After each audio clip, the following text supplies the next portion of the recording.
evening, everybody. How are you tonight? Good. My name is Kristen Hansel. I'm the Assistant Director of Educational Programming at Auditorium Theatre. And on behalf of Auditorium, on behalf of Thodos Dance and the Chicago Dance History Project, I'd like to welcome you to our panel this evening. Auditorium is thrilled to have Thodos performing back with us on Saturday, and even more thrilled that they'll be premiering Sono's Journey with us. It's a world premiere, and a lot of our conversation tonight is going to circle around that. I have brought some information on the performance, if you're not already a ticket holder for this Saturday. These flyers are right at the back of the theater, so feel free to grab one on your way out. And along with that, we've been partnering with the Chicago Dance History Project this year as part of our Made in Chicago dance series at Auditorium. So we enjoy featuring our local Chicago dance companies on the Auditorium stage throughout our season. And as part of that, we're really looking in this year to the history of those companies, not only as part of Chicago's history, but as part of the greater dance fabric of our country. So I would encourage you to keep an eye out. We have 2 more events coming up in June, along with our performances of Giordano Dance and the Chicago Human Rhythm Project that will be performing in June. So keep an eye out for those, and we'll have some Chicago Dance History panels along with those as well. Along with that, if you can make it out to our performance on Saturday, and I do hope you are able to, we will have a presence in the lobby with some information on Thodos, but also a question that we're posing to our audience about what Chicago history do you want to see in dance? And we're encouraging everyone to swing by, participate in that. We'll be grabbing a little bit of video as well. So we're really trying to build some conversation and community around dance here in Chicago and nationally. On that note, I would like to hand it over to our fantastic panel this evening, led by Janae. And I'm going to let Janae introduce the group and then take off with the conversation tonight. I hope you enjoy yourselves. And if you have any questions, please feel free to find me after the lecture. Thank you. Thank you, Kristen. Thank you guys for coming. More thank yous. We're certainly really appreciative of the Auditorium Theatre staff. I'm really happy to be collaborating on the History in Motion series that Kristen talked about. As she said, this is our second one. We've got 2 more coming up, and we really try to tailor them specifically to each company that's being presented. So each event will be different. So check out what's happening in May and June after this one. Also, big thank you to the Logan Center for hosting us here tonight, and thank you, Ben, for running sound and setting this up beautifully for us. Thanks, Ben. Thanks to everyone for coming, and thank you guys for joining us as well. My name is Janae Kutcher-West. I'm the Executive Director of the Chicago Dance History Project, which is almost officially a year old at this point. And what we are interested in is investigating, documenting, and preserving the histories of dance in Chicago. What I love about these panel discussions is that we get to do all 3 at once. We're recording this for our digital archive, which will be forthcoming. And we get to, make this investigative process public by sharing it with all of you and presenting it in this format today. So I'm really glad you could join us and learn from everybody here to my right. So the plan for tonight is I'm going to just quickly introduce who's sitting up here with me and ask them to more fully introduce themselves. And then we'll dive into some of the topics surrounding Sono Osato and Sono's Journey, created by Thodos Dance Company. And make sure when questions arise in your head to remember them for later, because we'll open it up in about half an hour or so. So to my immediate right is Sonia Cooke. She's the president of the Garden of the Phoenix Foundation.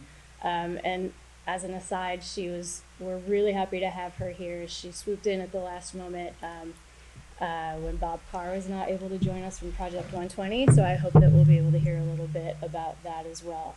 To her right is Melissa Thodos, founder and artistic director of Thodos Dance Chicago, and the choreographer of Sono's Journey.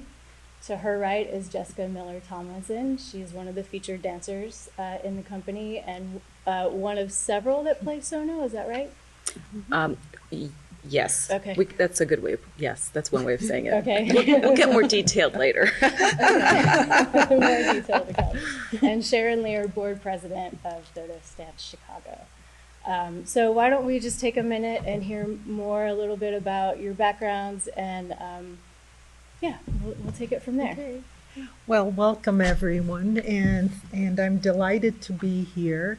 I think a good way for me to utilize this time is to let you know the differences between the Garden of the Phoenix Foundation and Project 120. Their roots are similar, but our missions have changed over time and in a way that we believe enhances all these wonderful projects that we can participate in. The Garden of the Phoenix Foundation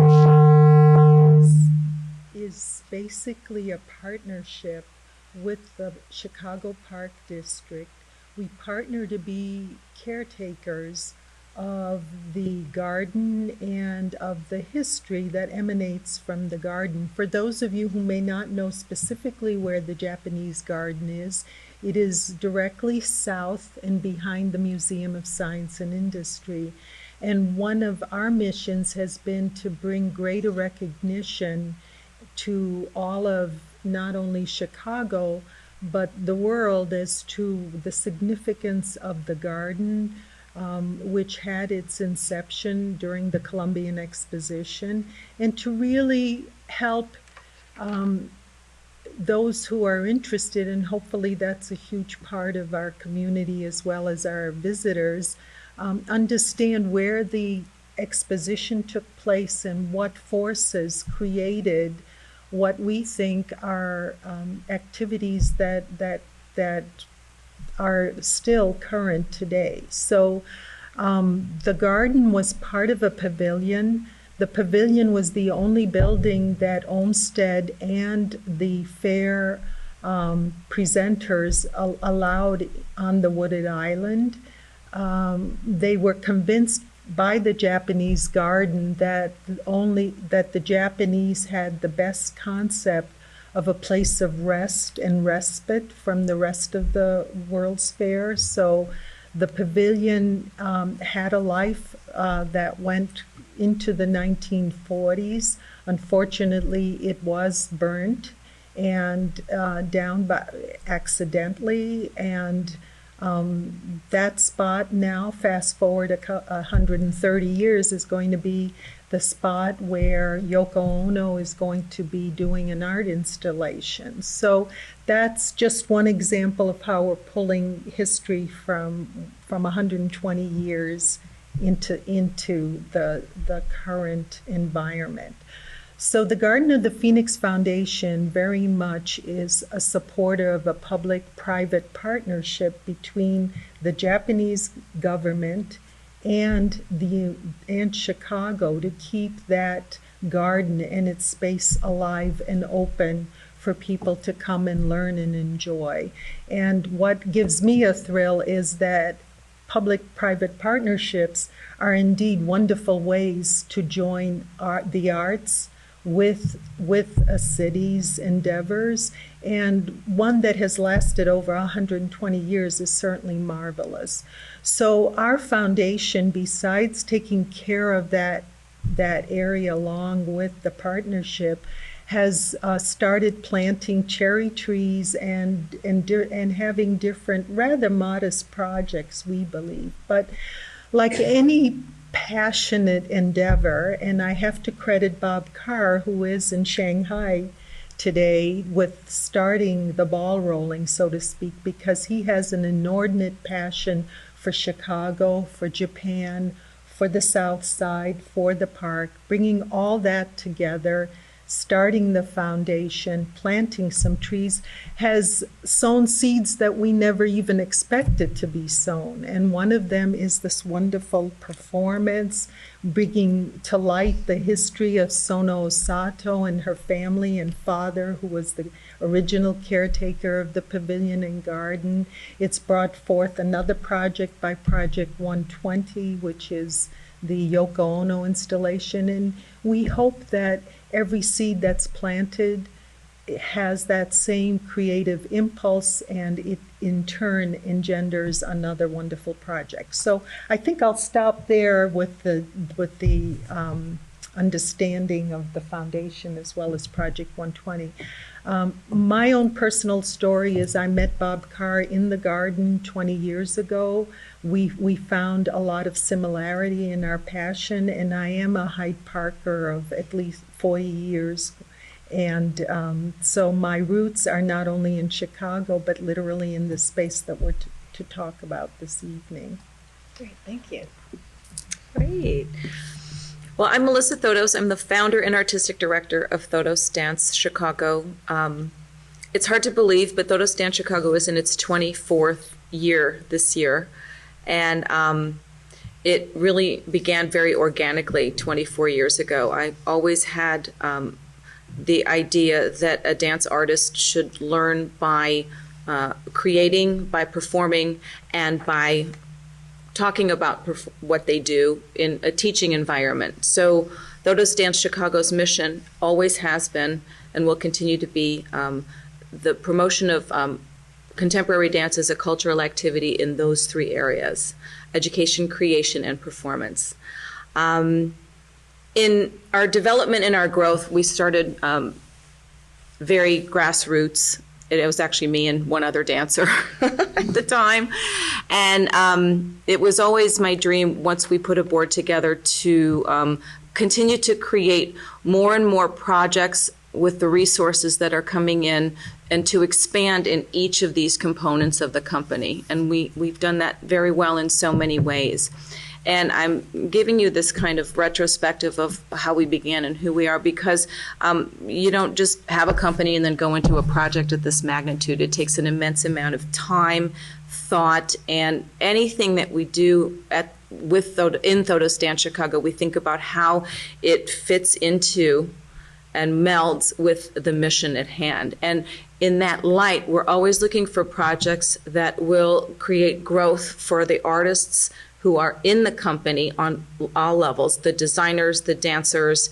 I'm always, as a choreographer who is also a director, looking for new challenges and ways to grow as an artist. So my growth and development, the ensemble's growth and development, the growth and development of the designers involved, all of that is taken into account in all of these components. Sono's journey has been an amazing journey, and I'm excited to get to dive in and to get into more detail about it. I personally was a dancer, and I had the opportunity to have my work produced while I was still professionally dancing, and also to teach in many capacities in a studio environment, also at Northwestern University as part of their faculty for a while. So in the context of all that, I've lived my creative life in a way that I believe in very much, and I think in our community of dance, in our greater community in Chicago, we have a special niche that I think serves our community well on an audience level and on an artist level. So there's a lot more to say, and we'll get to that. But I'm going to pass it on now back to Janai to continue. Jessica, why don't you tell us a little bit about it? Okay, my name is Jessica Miller Tomlinson, and I am a senior ensemble member, a choreographer, and a dancer with Thodos Dance Chicago. I'm from Charlotte, North Carolina originally, and I started off as a ballet dancer, not a contemporary dancer. And when I was in high school, I apprenticed with North Carolina Dance Theatre for a few years, and then eventually decided that I wanted to go a more contemporary route after graduating, and ended up going on to North Carolina School of the Arts, and from there I got my BFA in contemporary dance. So I had a major focus in composition as well as dance performance, and I also had opportunities to teach. So Thodos was actually a great fit for me as a dancer and as a choreographer and teacher as well.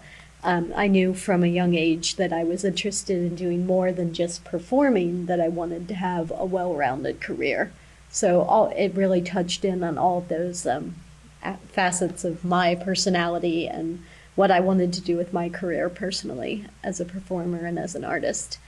And I also met my husband when I was at North Carolina School of the Arts, Nathan Tomlinson, and he is our company lighting designer as well as sort of technical go-to man, I guess. He does a little bit of everything for the company.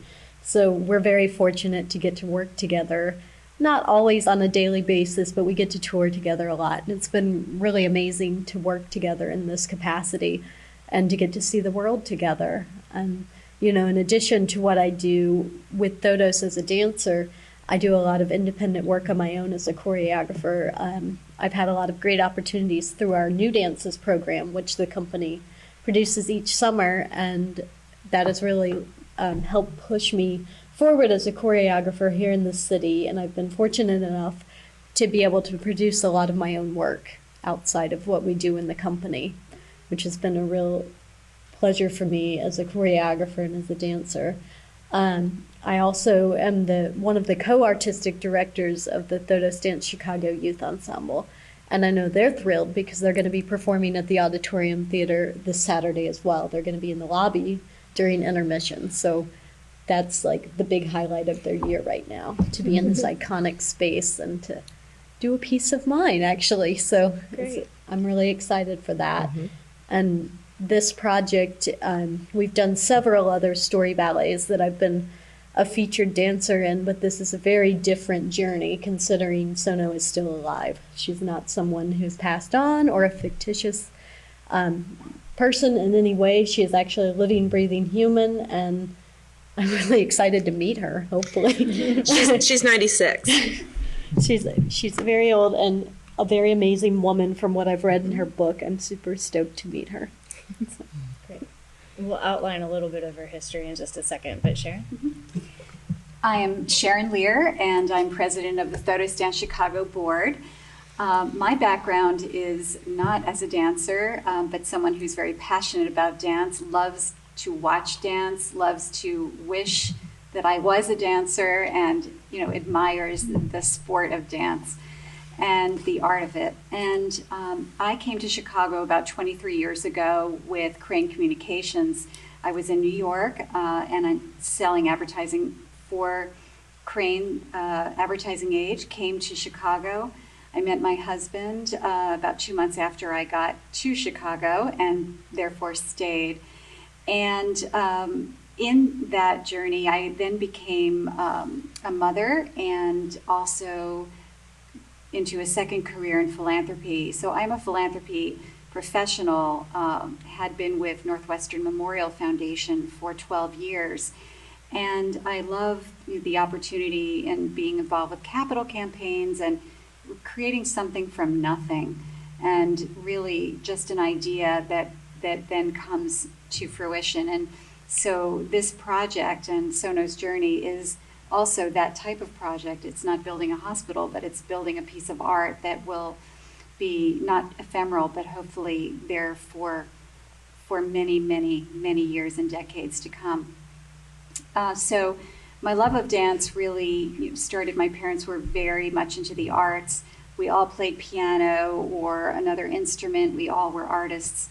And then in college, I took a course called Dance as an Art Form with a political science professor whose passion was dance history. So that became, and his name was John Mueller, so that became just a very good touch point for me in relation to dance. I knew a little bit more than just about a performance, but how these companies formed and the fights that they had and the successes that they had and all of those great things.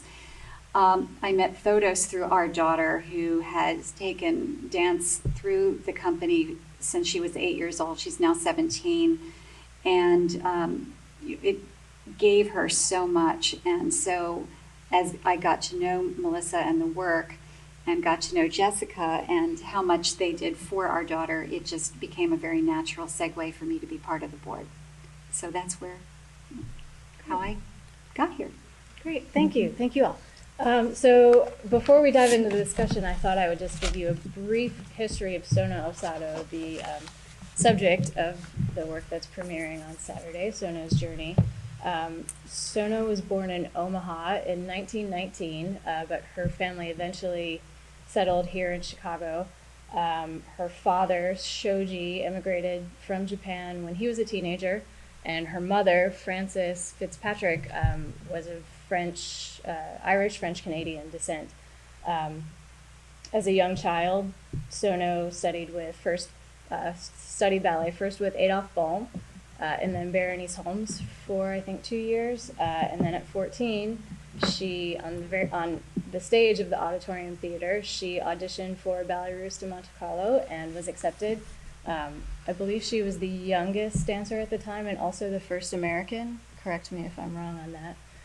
But then she spent 6 years touring the world with Ballet Russe, followed by 2 years with Ballet Theatre, now of course American Ballet Theatre, and then moved on to Broadway. She was a featured dancer in One Touch of Venus, which was choreographed by Agnes de Mille in 1943, and then in 1944 she originated the role of Miss Turnstiles in On the Town. She had other various off-Broadway performances and appeared in film, and then later devoted her time to raising her family. But we'll probably get into a lot more details, but just to give you a little bit of context of who Sono is and what her career was. But Sharon, I think I want to start with you, because as I understand, you were sort of the catalyst for this project. Yes. And facilitated the connection between Thodos and Sono and the research as well. Can you tell us more about that? Yes, definitely. This is it was a very, very exciting beginning. Sometimes when you have somebody introduce you to somebody else, which is how this worked, one wonders, well, what is this going to lead to? And so a friend of mine, who was also a friend of Bob Carr, told me that I need to get in touch with Bob Carr. And this mutual friend named Mark Harris, knew that I was involved with the Thodos board. And he said, I think that Bob is interested in something with dance and something with the city, and he's doing a lot of things, and you better talk to him. So I said, fine, sent an email, got one right back, and we then started a friendship and a conversation about Thodos and the opportunity that I never knew that with Project 120 also came the fact that Sono is the daughter of Shoji and Francis, who were the caretakers of the Phoenix Pavilion and the Japanese Tea Garden in Jackson Park. So her connection is not only that she was a Chicago dancer, but also her connection to Jackson Park. Bob knew this story very well.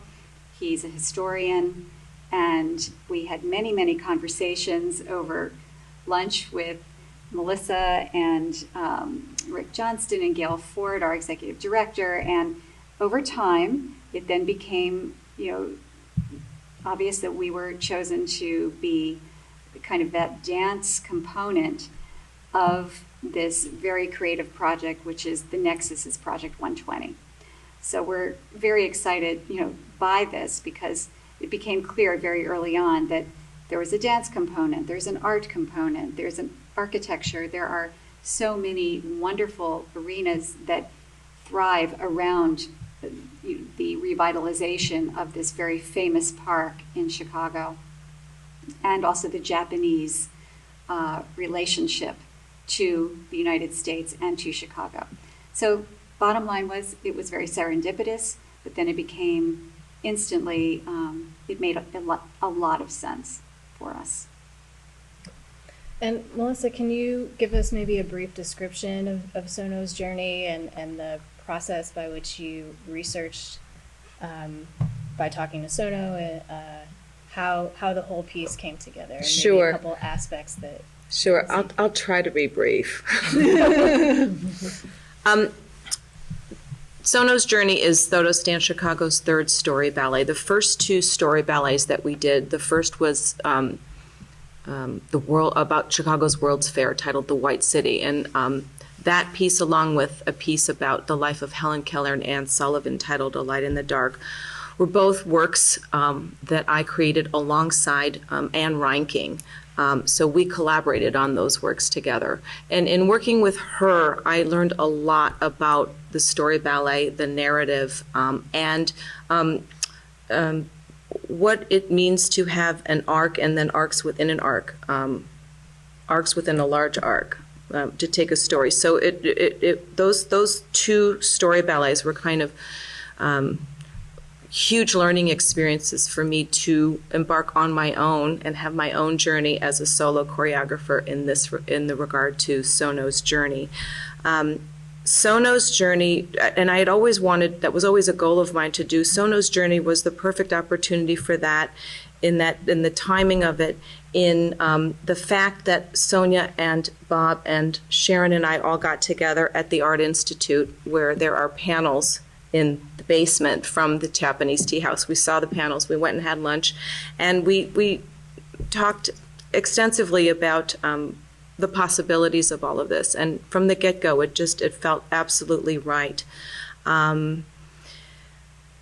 What was really exciting for me about this project is the fact that I get to interact and spend time and quality time with Sono. She's still alive. The two legacy projects that we've done in these story ballets, there's no one to communicate with and talk to and get feedback from. So many choices within Sono's journey that I made were based directly on my conversations with Sono. The approach to this piece, unlike the others, is one because her story is not as well known. I chose to have verbal narrative within the piece. So structurally, there is a narrator as a dance figure, but there is actual voiceover within the piece too, by a very talented actress, Ellen Karas, who is from Chicago.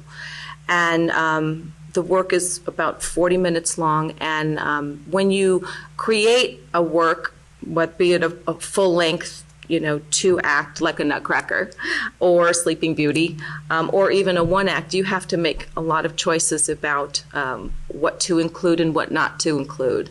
A lot of research goes into it, not only with my conversations with Sono, but Sono is actually the author of a book. She wrote the book when she was, I want to say, 70, maybe 60. And she's 96 today. And Jessica brought her copy of that, and it's called Distant Dances, if I can just grab it and throw it. And this is actually a beautiful portrait of her, too. And so this was, that combined with my conversations with Sono really led me to the scene selections that I thought were important to tell her life story and to talk about her journey. I'm just trying to be a little bit more. So there's a beginning point, and then there's an end point, and there could be a lot more to tell based on her life story. But I made specific decisions based on mostly what I felt our conversations together elicited. And whenever I felt a little bit stuck or a little bit not sure of what direction to take the work because it's been a long time in its development, I'd actually just go and visit her, and then it would become much more clear. I went right to the source because there's a lot of different forks you can take. Do we go this direction? Do we go that direction? And my conversations with her really secured that. I also want to point out that Gary Christ, who's an amazing dance historian and who also worked with many of the same choreographers that Sono did, is assisting in the development of this work, and he's really working with the dancers on theatrical coaching and on some scene development and work to really capture the essence of the characters as they are. So we're really delighted to have him with us this past week, helping us out. Great. See, I could keep going. You know that. There's we'll a lot more to tell. A lot of that. Yes. But Jessica, I was wanting to hear from you. You're in a rather unique situation as far as being a contemporary dancer is concerned, where you not only get to originate a character role in a story ballet, but like you said, you're portraying a living, breathing human being who will be watching you embody that role in the audience. And I'm just curious, what sort of skills or resources did you rely upon to shape your portrayal of Sono? Okay, yeah, this is a big one to undertake. I am a little nervous, honestly, of being in front of her, because from everything Gary and Melissa have told us, she's very opinionated and very spry and very saucy and just very with us still at age 96.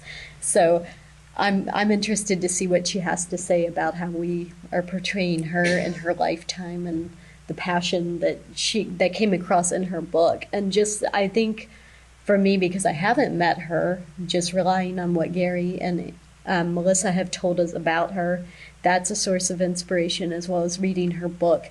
And in the ballet, I play young Sono Osato.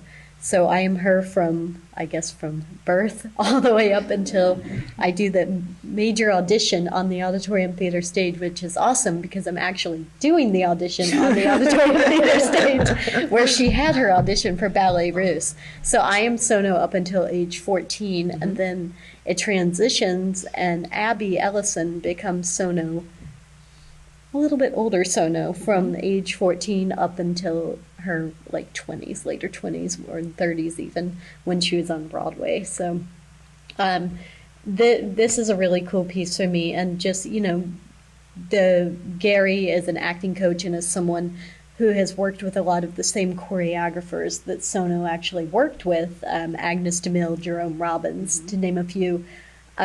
He is able to really let us know, oh, this is something Agnes would have done, or oh, she would never have done that in rehearsal. Don't do that. Don't do that. And we have the On the Town influence section, the Jerome Robbins On the Town influence section, and he's like, no. Jerome would be rolling over right now. Don't do that. So it's been really interesting. And for me personally, the parts of Sona that I'm portraying is when she's a young ballet dancer. And when she's first, it even goes back before that to when she's living in Paris with her family, well, with her mother and her sister and her brother, and they are, she's discovering her passion for dance. So it goes back even past like her very first ballet class. So she really had no technique, and then it was just this love and joy of dance, and to try to be a young girl just discovering her passion for dance. I can relate because I was there once. So I think I can draw from my own personal experience in terms of that. But also, reading the book, Sono is an old soul, and I think I can relate to that as well. I think I've always been a bit of an older soul, and I can relate to her on a personal level in there. And then bringing back my roots as a ballet dancer, this has been a real journey for me, getting back into ballet 101 and then really having to polish the technique and the clarity of the movement, and the style of what they did in Ballet Russe in this time period was very different from what we do nowadays. So that that is also a difficulty in performing this work. I think the challenge is in the versatility of what we're doing on stage, to go from a very Russian ballet all the way through to the Broadway, very stylized Broadway work. That's the challenge as a performer. Right. All of that versatility there. Right. Yeah, you read her memoir. I think, Melissa, you did too, right? Oh, sure. But you also have the rare opportunity, like you said, to go back to the source. Oh, yes. And talk to Sono directly. I'm curious, did she share thoughts or memories with you that you didn't glean from her memoir? Or were there any surprises in your conversations with her that then you have included in the work? No, but she added layers that were very important. We talked a lot about what her perception of dance is now and how it's changed, and I asked her what was important to her, and she said, I have to see a dancer's heart. I need to know how they feel, and that guided the work. There's a lot of emotion in it, wouldn't you say? Yes. There's a lot of story, but that facet was very, very critical. She says, I miss seeing a dancer's heart. I miss seeing emotion. Things are she finds, and it's and you can find heart in everything today, but she sees ballet and dance as becoming more and more mechanical. And in that time, it was about constant feeling and emotion, dramatizing and all that. And so that layer was important in how I saw the work. She talked about and how it's being coached.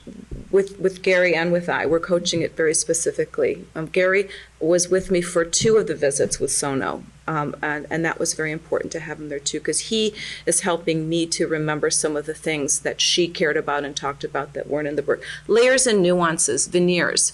It's like someone who's 96 is an amazing encyclopedia of information. So much more information than when you're 40. You know, they've had all this much more life experience and seen more and done more and then seen the world change too. So all of those kind of inspirations are fused in their own intuitive way into the work, I would say. She also said, I really believe men are men and women are women. And, you know, so there's a lot of beautiful androgyny today in dance and in contemporary dance, but this was another context that I kept very close to with the piece. Women are in dresses, men are in pants. So you can expect that too. But that was a conscious choice on my part, and that came from her. Huh. Mm-hmm. Was it one of her first roles in Ballet Russe was playing a bar boy? Yes, Yeah. she was in Union Pacific. That's right, Yeah. she was. That's kind of funny. But she didn't have a choice. Yeah, that's true. Sharon, did you want to add? I would like to add something because the first visit that we had, I actually went to New York with Melissa and got to visit Sono in her beautiful apartment, which is like a history of Sono and her husband's life. Absolutely beautiful memories all over with photographs of her and her elegance. And we all sat in the living room, and it was with her son and with the head of their foundation and Bob Carr, myself, and Melissa. And she was reminiscing, and it was a little bit awkward at first, maybe, just who are these people, who are you, who are they? And yet at a certain point she said, and the room stopped, she said, I miss dance. And the room stopped, and there was a moment of emotion with her family and with those in the room. All of us felt it. And so if she says a woman is a woman and a man is a man, a dancer is always a dancer. And that's what I learned very, very clearly at that very moment in time, that it never leaves you, it never left her. And even though she can't dance anymore, she still does, in her heart. Mm-hmm. So I think that's one of the most beautiful aspects, and I'll never forget that encounter with her. I guess this probably is a question for all of you, any and all of you. Not only does Sono herself just have this fascinating career and multi-layered history, but her whole family does, as relates to, the garden and to Chicago specifically. Undertook or experienced a lot of actually extreme circumstances surrounding World War II and all that. I'm curious, how does the history of Sono's family, in a larger sense, does that come to play in the work itself, and how does that relate to the whole project? Well, I can comment on the work, and it's certainly a cornerstone of the work. In terms of Sono's journey, Sono, as a Japanese American artist, lived in an unprecedented time given the war, and absolutely the work addresses that parallel. At the time that she was a Broadway star and in the lights every day, her father was in New York, her father was interned in Chicago. She was not allowed to travel or tour with American Ballet Theatre to California, and she was also not allowed to leave the country. So she had, in many senses, her own confinement and felt those same things. Unprecedented. And yes, that's most certainly a component of the story. It's a critical one, and we tell it. Yeah. And I'd like to add from the sense of place two important facts, and I don't think they're necessarily coincidental or accidental. Sono Osato's name means garden in Japanese, and her father, prior to being the caretaker and running the tea house was a photographer, and a very artistic, creative photographer. So both of them shared this hurdle of a time and a place where a part of who they were, and not necessarily the most important, vital part of them, created an atmosphere of discrimination, but both of them managed to create something in their lives that lives today. And for us at the foundation, the ability to participate in the now, and we've all stressed how wonderful it is that Sono Osato still lives, but the fact that she still lives and we can now have a creative force such as Melissa partner with her and bring about something that is not of the past, and maybe it'll be part of the future, but it's about the present. And part of our commitment in the archives that we're creating with the foundation is not only to comment and gather what has gone in the past, but to really bring that to our present and the vitality of the present. And the present, the creative, that I believe we'll all see come Saturday, that creative new part is going to be something quite different as well. So whether he could predict it or not, Sono Osato's father passed on a part of his legacy that was the critical part of his legacy, that creative force. And that's a creative force that exists today and will exist in the future. Mm-hmm. Yeah, thinking about this history in terms of movement and realizing that there's sort of a choreography, I think, of prejudice here in a way. You know, in one sense, I think Sono's ethnic heritage affected her her career in some positive ways, and in fact helped her to tour the world and travel globally, while it really confined shoji, you know, not only to the city of Chicago, but to one house in the city. Mm-hmm. So in one aspect, it seems like their movements or their choreographies are completely different. But then I know, you know, as you said, she did experience limitations as well. Mm-hmm. Can you talk more about maybe the flip side of it, how her ethnic heritage was an advantage in certain ways or came to play in her performance career?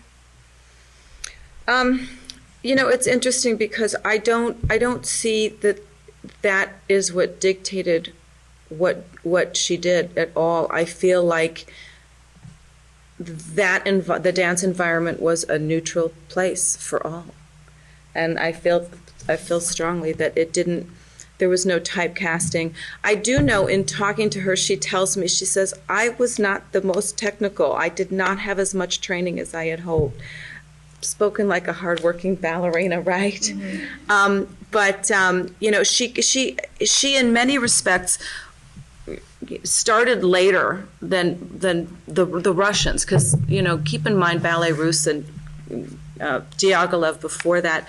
I mean, these kids were training at, you know, your hips are checked at the age of 4, and you're going to the Kirov and you're going here, and you know, and it's very, you know, strict, and it starts really early. And Sona's career started very later, and it started very intuitively.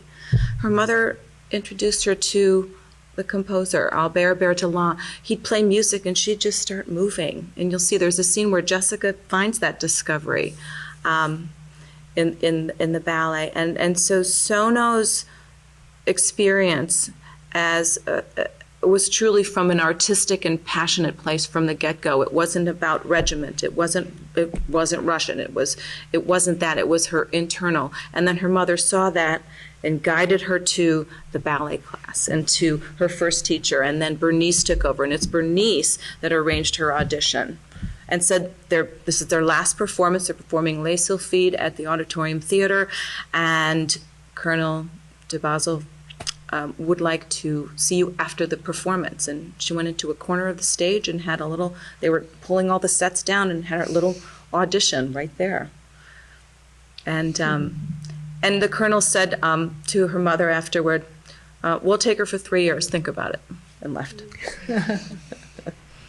There is another aspect I'd like to address in the ethnicity and how it benefited her. I think in the early stage of the Ballet Russe and probably the ballet theater, it was a much more neutral zone. However, there were statements made through her role, and one in particular with On the Town. She was cast as Miss Turnstiles, and that was this person who personified beauty and somebody that men would like to see pictured on a wall in New York City, and it was a conscious, very conscious decision to choose somebody who wasn't exactly American looking, who had an exotic look, who there were also African American dancers in that first Broadway show of On the Town, and Bernstein and Robbins were definitely making a statement by having her as one of the lead love interests of soldiers or Navy men who were just off the boat and on leave for a few days in New York City. So I thought that was one arena that was very much indicative, and it helped her. And then also in the movies, there's a movie called The Kissing Bandit that she starred in with Frank Sinatra, and she plays an ingenue, but somebody who's very exotically dressed, not somebody you would see every day, who was attempting to seduce him. And again, she had this different look that was very appealing to Hollywood. Yeah, for more information, at least in the on the town portion of Sono's story, Carol Oja has written a great book called Bernstein Meets Broadway, and she talks a lot more about all of those aspects, but the casting of On the Town was really quite revolutionary for its time. And there's certainly a lot of racializing going on there on both hands. She was billed as the exotic Ivy Smith, as Carol Oja says in her book, but also as the all-American girl, Miss Turnstiles. So, again, like right at the height of World War II, kind of pitting all of these different concepts of race and representation against one another, was really revolutionary for its time. Did you talk to Sono at all about that experience? Sure. We talked about all of her experiences. But specifically, we didn't get into that level of detail. It was really more about her personal experiences. I do know Broadway was a whole different world for her, and she had been used to, and we do address this in the story ballet too. You go to a town for a couple days, then you go here, and then maybe you're at the Met for 12 days. And a Broadway run of something for that long it's a whole different animal. And I know she would share with me that sometimes because it was so rote, she'd forget, she'd space out, and then just before going on, she'd be like, okay, no, where am I again? And then whenever she got on stage, she was fine, but she found herself, because it was so rote and continual, having to find new ways to stay not so much engaged with the work, but to stay conscious, because it was the same thing all the time, as opposed to varying repertory and getting a new dance after 3 months, which is what she was used to with the Ballet Russe. Yeah, and then she's thinking, did I do this already? Or Yeah, was that in the exactly. Yeah. And we do that. Don't you in the morning, did I get the laundry from you think of that, because it's something you do, the rote things all the time in your life. Did I put this here, there?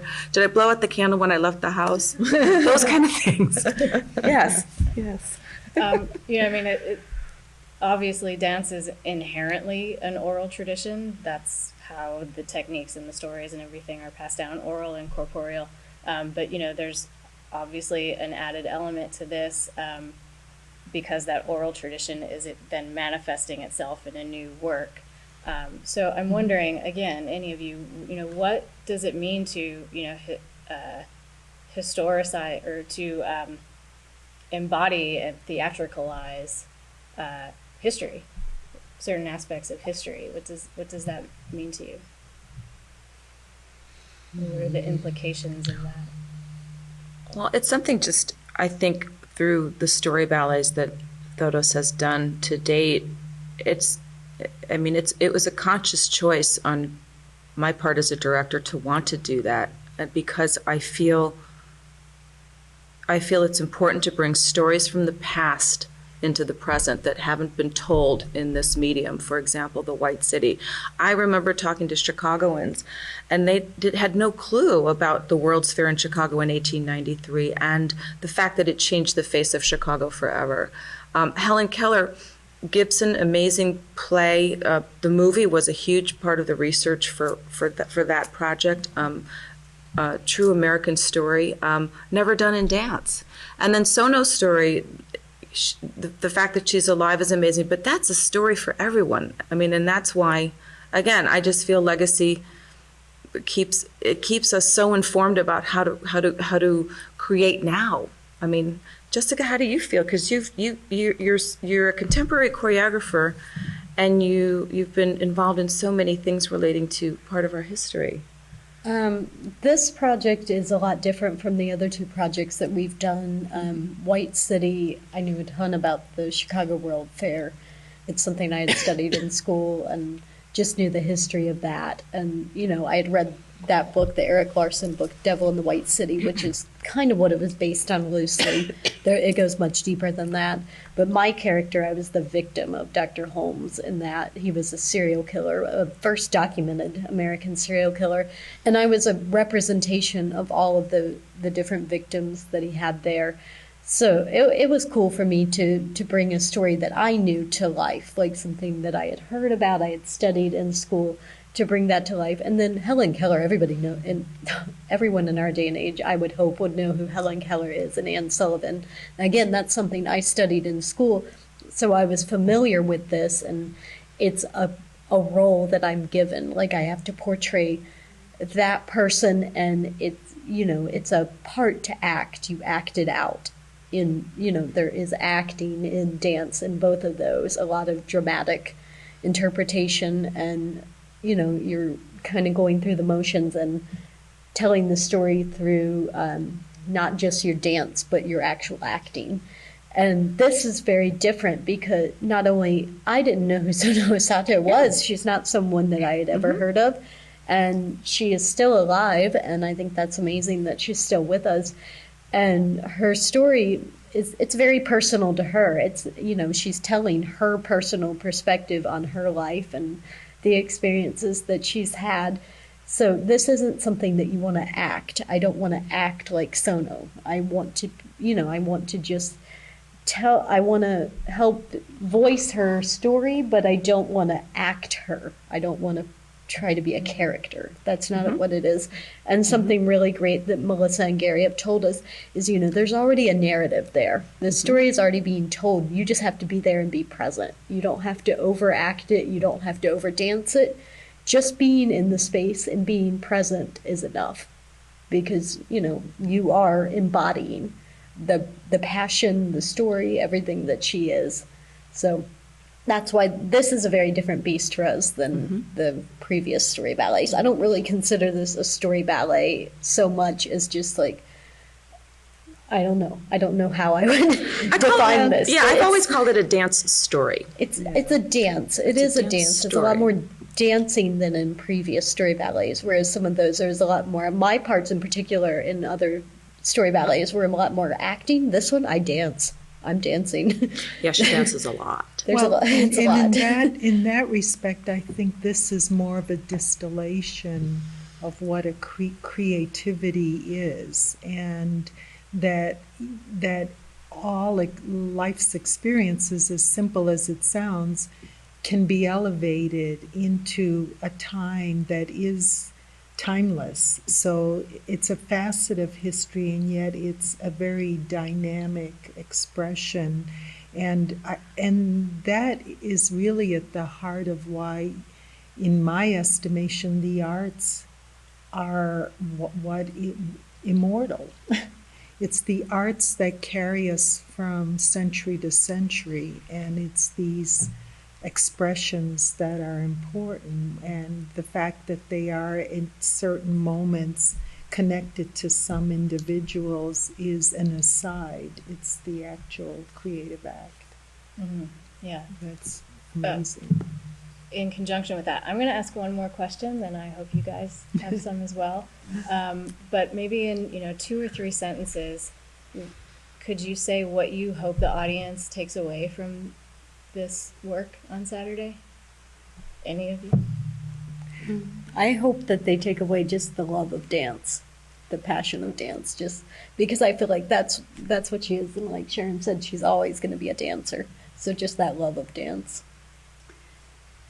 I would like people to realize that though this lives and can live on its own as a work of art, it is also part of a larger picture. And I'd also like people to realize that many different not-for-profit organizations and people who care about different aspects, whether it's landscape, whether it's dance, art and the Art Institute, preservation of history, preservation of architecture, and then building toward the future, recreating something. The Phoenix Pavilion, it's such a perfect word. It's the phoenix rising again as this story unfolds. Mm-hmm. So I'd like people to try and understand the many, many layers and intersections of history, of the art, a human story attached to a part of history that is still alive. And I hope that most people walk out having had a very interactive experience. The fact that it's not role playing, that that the performance is trying to give energy and creativity from multiple creators. I hope to see as much in the performance from Melissa and from you and from everyone that speaks to the universal in each of us. So it should be walking out with a very personal experience at the same time of seeing something very universal. Mm-hmm. And what dance did for Sono is it saved her. I mean, that was her one constant and her one through line. So the passion of dance absolutely is critical, but that the audience leaves seeing that these through lines are so meaningful, that every part of her life connected to dance helped her and saved her. She had so many experiences in her life, and that was her one constant. And what a neat thing to think about. What's constant in all of our lives? Or what are we passionate about that either it's back here or it's up here? I mean, thinking about passion. Her passion was dance. What's passion? What is it? How does it stay in our lives? And it's a lot of people too have shared with me that this is such a timely story, I guess, with what's happening in our world today. This is such a timely story, and I've received a lot of responses about this story being told now, and I think that that's something that will innately perhaps be part of their experience. What's happening in our world, talking about it. So, questions out there? I can keep going. I have more, but it's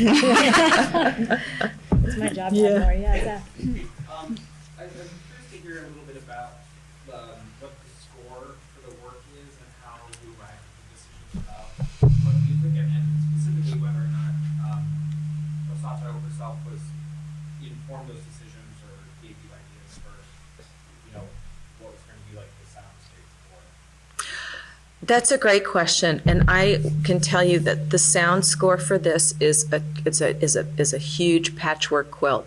I have music from Dvorak, because Sono loved Dvorak, so I made sure to include that. And then I have an original composition in there that was created specifically for a specific scene. And then music from the 20s. Contemporary music that it could be timeless. Who knows what era it is. I selected the music for each scene, listening to thousands of options and tracks.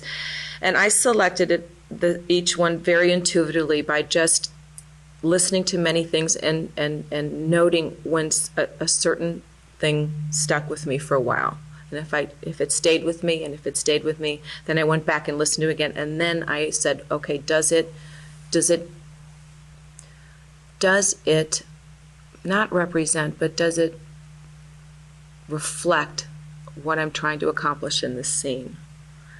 It was very intuitive, but it was extremely, it took a long, long time. Each scene took a long time to find just what was right. And one thing, I always knew the right thing was out there, just had to find it. So, and it spans the spectrum. So again, you'll leave the performance having experienced many, many decades of music, or centuries even. So. I think also Sono will be the first time that she'll hear the music you've selected, correct? Yes, it will be the first time that she will have heard it. But my conversations with her, I wanted to hear from her what it was that moved her.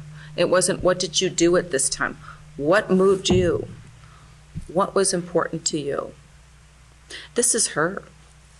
It's for her. So that indicated that. And she talked about contemporary, what she liked about contemporary music and composers of that time too. So, yeah. And has she had a say in what's being presented, other than I want to see a dancer's heart? I would show her footage, and it's the first time, but not a lot, because the piece was created kind of we had a very extremely busy touring schedule this year, and so we had to really structure the actual work with the dancers at a set time. But I would show her videos of work, and she is, as you say, she's a toughie. You know, she's like, the first time I showed her some footage, before I even looked at it, she goes, "Now, do you really want me to see this? Do you really want me to give you my opinion?" And I said, "Yes, I do." So, I mean, I appreciate her ask. I thought that was great. Yeah. Other questions? Yeah, Amanda. I was just wondering if there were parts that you chose to fictionalize a little bit. I mean, you're doing this biographical story, but sometimes, there's something that gets to the heart of something that, might not be entirely true or entirely part of the story that's been written. So if there's parts where you deviated from your story or enhanced or just played with it a little bit. And then my other question, I guess, related to that, playing with things, is how you chose what you did, how you edited her story down into something that was danceable within this set period of time. Yeah. Okay, so I used her book as source material for the narration. So I actually really didn't deviate from the story at all, from her story. So what you see is an interpretation of what really happened. It's done in dance, there's lights and but I didn't enhance anything or change anything. There are definitely sections left out just because there's not time.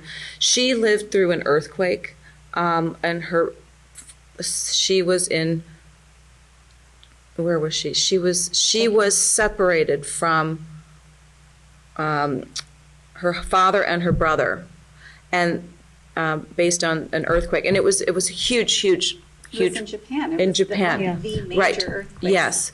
of the last century. And I'm just trying to recall the details, but everyone was so lost, and it was such a mess that they couldn't reconnect or even know that the other was okay until they all got back to the stage. Huge, huge moment, but I had to leave that one out because that is another 20 minutes that I just don't have.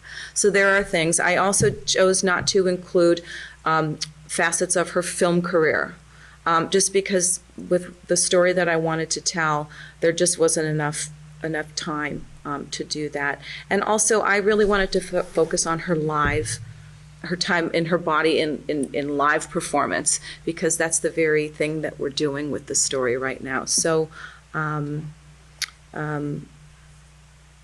think that might address some of the things you were asking about, I'm hoping. I chose the scenes that I did based on what I felt was emotionally important to her to tell. And I based it on researching and on that. So kind of it came from her, like what was important to her in her memories and in her book. Yeah. And I don't know if it's a question for Melissa or Jessica, but from the little that I do know about the set design, it's pretty amazing and has another reflection of her story. So my question is how was that developed and chosen? And maybe Jessica has a little perspective from Nathan. Sure. I'm going to without giving it away. Yeah, I'm going to just start with just the inspiration for it, because Nathan actually took it and made it functional. But I was in a setting, it was a very quiet setting at the Art Institute, and it's a meditation room, and it has these pillars in it, and they're lit in a certain way where you walk in and you just, it's amazing. And it was after our lunch. We walked in there. We saw the Japanese tea house panels above this meditation place in the Japanese wing of the Art Institute. And we walked into this room, and I said, there's something about this that will translate into a set design. And it had huge challenges. And then it was, gosh, now I'm trying to remember. There was a point in time, and Jessica, maybe you can help, because Nathan might have come home going, I got it. But he sat down, and it was like between tours, and we had missed a meeting that we had needed because there was so much going on, and he sat down and he just started sketching these things out, because I had parameters. I said, I want this set to be movable. I want this set to be interactive. And he just, and I can't give anything away, but he in 20 minutes time we came up with it. And it was just like a flash. And to connect all these connections, that's the Tadao Ando room, which is meant to be a room of reflection. And Tadao Ando is one of the mentors for the architect Kulapat Yantrasast, who's the architect for the new pavilion in Jackson Park. So the story keeps weaving a tapestry that always seems to be a coincidence, but we all know that there's no real coincidence in life. And here's another coincidence, my not knowing that Yes. level of detail. And I Yes. love that I do. The opening scene is titled Reflections. Yeah. There you have it. I would like to answer a little bit about the scenic design without giving anything away. I'm not going to tell you what it is, but I do know that Nathan tried to address her Japanese heritage, a reflection on her Japanese heritage, as well as her American heritage, and also the fact that when you guys visited her home, and then she had a lot of photos. There were a ton of photos around the apartment, apparently. This is what we've heard. And then Melissa actually brought in some beautiful black and white photos in these amazing frames, these old antique frames that were from Sono's house that she loaned to us so we could take copies of the images. But just those were all inspirations for the scenic design. I know that her love of holding on to those memories. still image memories from her career. I think we're all inspirations for the scenic design as well. And the scenic design has more than one component to it. It's very involved in ways that it needed to be to tell this story. Yeah. Yeah. I have a question. I feel like I should have the answer to this at the end. But I feel like I know a lot about Sona's father, and I realize that he was of Japanese heritage and how important his role is in this whole story. But I feel like I'd like to know a little bit more about her mother and what role she played in Sona's life, what role she perhaps played in the story, what gifts she brought to bear. Just a little bit more about her background. Well, sure. Frances was from a family from Omaha, French Canadian, and she was a force. She smoked and wore her hair in a bob, and she was a real socialite, very social. And she was incredibly creative. She, at one point in time, made everybody's clothes. She was a creative in her own right. Shoji was the photographer, and Frances, always passionate about art, creativity. She was constantly taking her kids and exposing them to so many things in art. She took them to Paris for a few years, just for that reason. We're going to go to Paris now. And she was a real, she was ahead of her time. She was very independent. Thought nothing of just grabbing, uproot, let's go, here we go. And she was always helping. She wasn't like what we'll call a stage mother, not at all. Very independent woman. You'll figure it out. But she was always able to guide Sono based on what she saw. And so that's how she got to getting to class and all that, and being guided into the classroom environment, which fostered her technical development and eventual career. What else can I say about Can I add something? Oh, to that? absolutely. She had wanted to be an actress, but then her mother told her, "Oh, no way, you're not going on stage." She said that's not what women do. Ladies don't do that. So that was kind of scuffed out at a young age for her. And I think she tried a lot of her pushing. She didn't really push Sono into dancing so much, but I think she was always there. She knew she had talent and she knew that she could do this. And I think that she was kind of living vicariously through Sono, because she never had that opportunity to be on stage herself. So when Sono got this call to do this audition, she was like, "Oh yeah, we're gonna do this." And it was really, she was right there with her. Like, she stood and she watched. And she was like, "I know she's gonna get," she was very assured of herself and of her daughter's talent too. So I feel like she was living vicariously through Sono. And at the same time, not doting. Like, she wasn't like, you have to go to class now, you have to go to, I mean, she was, but yes, I think that's absolutely true. And her family was very proprietous. And so I also feel Frances was a rebel. She was a rebel. Very much. Yeah. That's great. She also talks, in her memoir, it comes up a few times that she found it very difficult to express emotion with her mother. And it sounds to me like it just struck me because it seemed like all of her emotional outlet happened on the stage, where she couldn't relate to her mother in that way at all. Despite the fact that she was also such a creative and a huge part of Sono's life. She brought it up quite a bit, that emotional aspect of their relationship was not always there.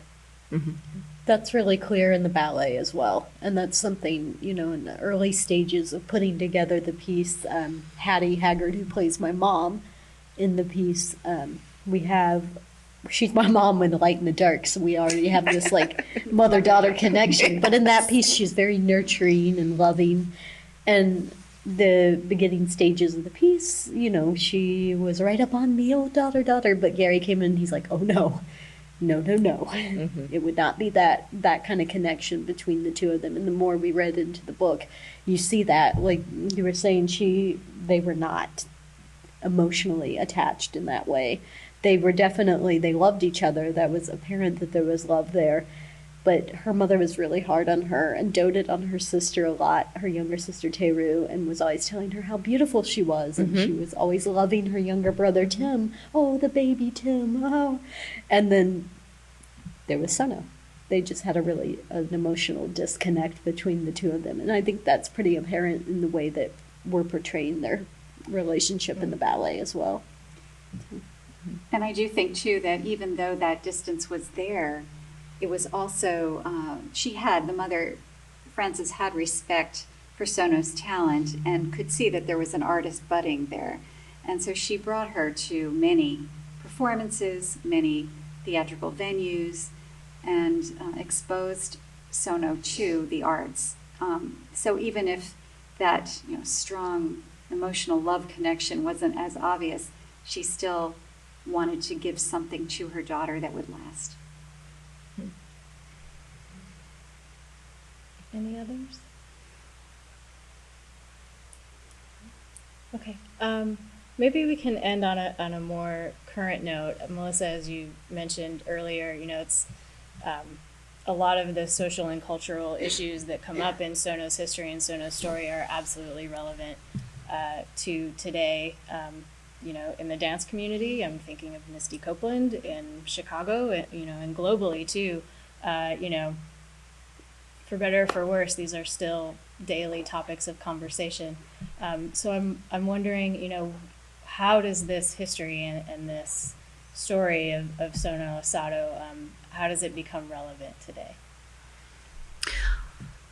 Well, I think, first of all, it's interesting you say that because I had the chance to see Misty and to actually talk to her afterward on the town.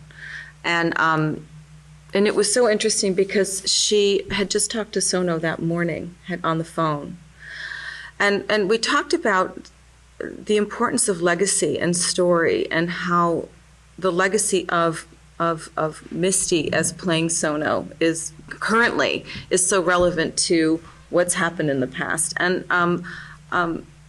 with things happening in the world, there are cycles to everything. And I just want to point out that what's coming back to me is what a relevant story to be telling today, and I'm hearing that, and then we go and watch CNN and we go and watch the news and we see what's happening locally, regionally, and it's a story that has relevance today on that level. And it's a continuum, if you will. So, and in talking to Misty, it was really wonderful to talk to her after the performance about the role and her experience with it, and also how much she valued being in Sono's role, how important that was to her today. It's a historical role being done today, and in the world. Anyone else? What's the legacy of Sono and Sono's journey? Well, one of the legacies is that it's endless, and it's a story that has a certain universality to it from the historical perspective and the foundation wanting to record this history. It's extremely exciting to be there at the moment, not to be talking about Sono Osato after she has left this world, but to really have it all in the presence. The presence of history is such an important cycle, and it's one that I think is exceptionally brought out in this production. I think of it as in different compartments. So I think about youth, and if somebody young is watching and understanding the story, they can see that one needs to take chances in life in order to get somewhere, and that she took a chance by leaving at the age of 14 from the stage of the Auditorium Theatre. Basically, her parents said bye-bye, and I think her mother visited her on the tours and so forth, but she was never home again, really. And so what a leap to be able to do that, to do something that you're passionate about and to pursue it. So I think that's an important kind of great thing for for young people, man, woman, it doesn't matter. I also think that, the prejudices, though we're not being hit over the head with them, in this story, nor in the book, they were there.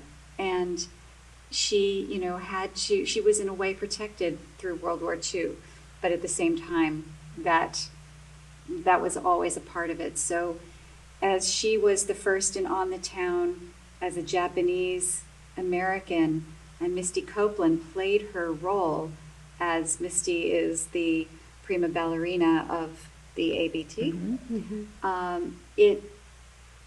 You can't help but draw a parallel in that world. So Misty played a first as well as Sono played a first in her role. So there are many things that you can look at there too. Well, for me, coming from a strictly dance perspective on this, as a performer, the legacy for me is that the passion of dance, that will continue to live on. This story could be told today, it could be told tomorrow, like years down the road, and you're always going to have people who can relate to that passion of dance, myself included. I think everybody here in a different way, and all in a different level of relation to her story. Yeah, Sono's special, but she's one embodiment of how rich and multi-layered dance histories are here in Chicago, all around. So I think we're going to end it there. Thank you all for coming. I look forward to seeing you Saturday night when Sono's Journey premieres at the Auditorium Theatre, making it a site-specific work in some cases. Yes, in its true sense. Yes. Thank you for having us. Thank you. Thank you. Thank you. Thank you.